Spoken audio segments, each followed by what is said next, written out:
ನಮಸ್ಕಾರ ವೀಕ್ಷಕರೇ, ರೆಬೆಲ್ ಟಿವಿಗೆ ಸ್ವಾಗತ. ನಾನು ತ್ರಿಷಾ ರಮೇಶ್.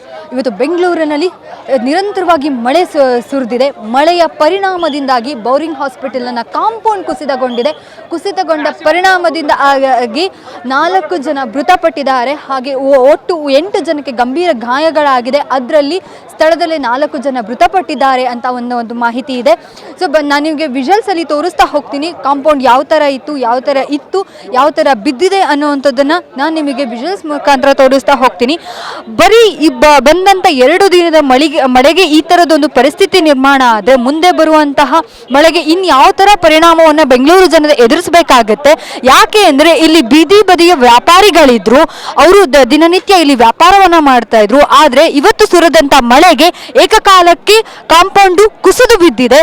ಹಾಗಾದ್ರೆ ಈ ತರ ಹಳೆಯ ಕಾಂಪೌಂಡ್ ಬಗ್ಗೆ ಅಧಿಕಾರಿಗಳು ಗಮನ ಹರಿಸಿರ್ಲಿಲ್ವಾ, ಅಥವಾ ಆಸ್ಪತ್ರೆ ಆಡಳಿತ ಮಂಡಳಿ ಗಮನ ಹರಿಸಿರ್ಲಿಲ್ವಾ, ಅಥವಾ ಜಿಬಿಎ ಅಧಿಕಾರಿಗಳು ಗಮನ ಹರಿಸಿರ್ಲಿಲ್ವಾ ಅನ್ನುವಂಥ ಪ್ರಶ್ನೆ ಮೂಡ್ತಾ ಇದೆ.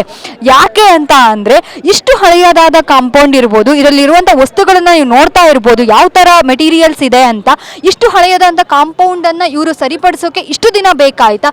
ಜೀವ ಹೋದ್ರೇನೆ ಇವರು ಅಧಿಕಾರಿಗಳು ಎಚ್ಚೆತ್ಕೊಳ್ಳೋದಾ ಅನ್ನುವಂಥದ್ದು ಪ್ರಶ್ನೆ ಕೂಡ ಮೂಡ್ತಾ ಹೋಗುತ್ತೆ. ಬನ್ನಿ, ನಾನು ನಿಮಗೆ ಕ್ಲಿಯರ್ ಆಗಿ ತೋರಿಸ್ತಾ ಹೋಗ್ತೀನಿ.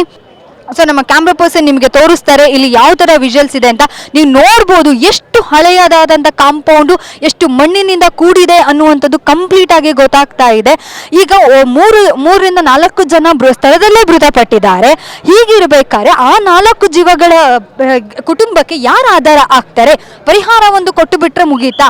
ಇಲ್ಲ ಅಲ್ವಾ? ಆ ಕುಟುಂಬಕ್ಕೆ ಅವರೇ ಆಧಾರ ಆಗಿರ್ತಾರೆ. ಇಲ್ಲಿ ಬೀದಿಯಲ್ಲಿ ವ್ಯಾಪಾರ ಮಾಡ್ತಿರ್ತಾರೆ, ಕುಟುಂಬವನ್ನು ಸಾಗಿಸ್ತಾ ಇರ್ತಾರೆ. ಹೀಗಿರಬೇಕಾದ್ರೆ ಒಂದು ದಿನ ಅಥವಾ ಕಳೆದ 2 ದಿನ ಅಷ್ಟೇ ಬೆಂಗಳೂರಲ್ಲಿ ಮಳೆ ಆಗಿರೋದು, ನಿನ್ನೆ ಮತ್ತೆ ಇವತ್ತು. ಅದು ನಿನ್ನೆ ಮಾತ್ರ ಕೆಲವು ಭಾಗಗಳಲ್ಲಿ ಮಾತ್ರ ಬೆಂಗಳೂರಲ್ಲಿ ಮಳೆ ಆದಂಥದ್ದು. ಇವತ್ತು ಬೆಂಗಳೂರಿನ ಬಹುತೇಕ ನಗರಗಳಲ್ಲಿ ಮಳೆ ಆಗಿದೆ. ಬಂದಂತ ಒಂದು ಮಳೆಗೆ ಇವತ್ತು ಈ ಪರಿಸ್ಥಿತಿ ನಿರ್ಮಾಣ ಆಗಿದ್ರೆ ಮುಂಬರುವ ಮಳೆಗೆ ಜಿಬಿಎ ಏನ್ ಮಾಡ್ತಾ ಇದೆ? ಮುಂಬರುವ ಮಳೆಯಲ್ಲಿ ಪರಿಸ್ಥಿತಿ ಏನು? ಬೆಂಗಳೂರಲ್ಲಿ ಹಲವಾರು ಕಟ್ಟಡಗಳಿದಾವೆ, ಹಳೆಯದಂತ ಕಟ್ಟಡಗಳಿದಾವೆ. ಆ ಕಟ್ಟಡಗಳ ಪರಿಸ್ಥಿತಿ ಏನು? ರಸ್ತೆಗಳ ಪರಿಸ್ಥಿತಿ ಏನು? ಎಲ್ಲಾ ಕಡೆನೂ ರಸ್ತೆ ತುಂಬಿ ಹರಿತಾ ಇದೆ, ಗುಂಡಿಗಳಿದಾವೆ. ಇನ್ನು ಗುಂಡಿ ಮುಚ್ಚುವಂತ ಕೆಲಸ ಕೂಡ ನಡೀತಾ ಇಲ್ಲ. ಹೀಗಿರ್ಬೇಕಾದ್ರೆ ಜನರ ಸುರಕ್ಷತೆ ಬಗ್ಗೆ ಅತಿ ದೊಡ್ಡ ಪ್ರಶ್ನೆಯನ್ನ ಮೂಡ್ತಾ ಇದೆ. ಸೊ ಈ ಘಟನೆ ಆದ ನಂತರನಾರು ಅಧಿಕಾರಿಗಳು ಎಚ್ಚೆತ್ಕೊಳ್ತಾರಾ? ಇನ್ನು ಹಳೆ ಶಿಥಿಲಗೊಂಡಂತಹ ಕಟ್ಟಡಗಳನ್ನ ಇವರು ಸರಿ ಮಾಡ್ತಾರಾ, ಅಥವಾ ತಮ್ಮ ಉಡಾಫೆಯ ಅಧಿಕಾರದ ಮೂಲಕವೇ ಇದೇ ತರ ಜನಗಳನ್ನ ಬಲಿ ತಗೊಂತಾರಾ ಅನ್ನುವಂಥದ್ದು ಪ್ರಶ್ನೆ ಮೂಡ್ತಾ ಇದೆ.